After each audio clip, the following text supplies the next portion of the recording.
बिना कैसे के गोरी कटही मोर जिंदगानी, तोरे बिना कैसे के गोरी कटही मोर जिंदगानी। आजा रे आजा रूप के रानी, आजा रे आजा मोर दीवानी।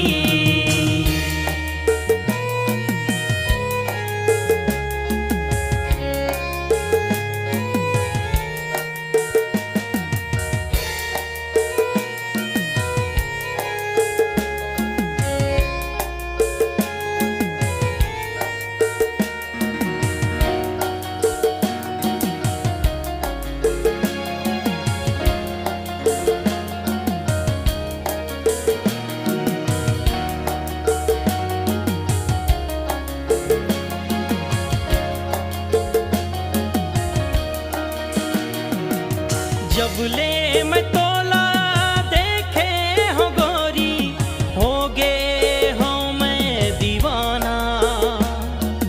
जबले मैं तोला देखे हो गोरी, होगे हो मैं दीवाना। रूठ बेझन कभूते मोरले, रूठे भले ये जमाना। मैं तो जाते तय मोर रानी, नस नस मखून बन के समा जा, दे जा नवा जिंदगानी। आजा रे आजा रूप के रानी, आजा रे आजा मोर दीवानी।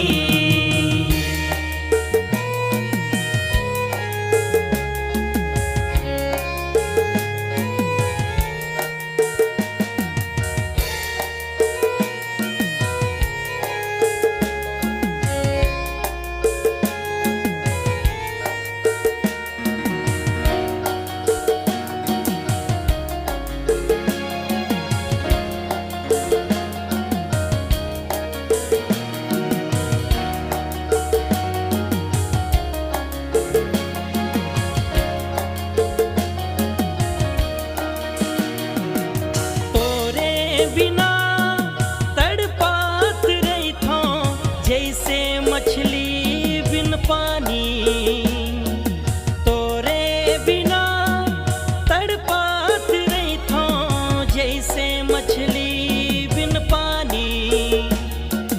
मोरे ये जिंदगी कोरा है कागज, लिख देते प्रेम कहानी। मोरे ये जिंदगी बिरथा है मोर जवानी। तोर खातिर मैं मर मिट जाऊं, दे दे हूँ मैं कुर्बानी। आजा रे आजा रूप के रानी, आजा रे आजा मोर दीवानी। आजा रे आजा रूप के रानी, आजा रे आजा मोर दीवानी।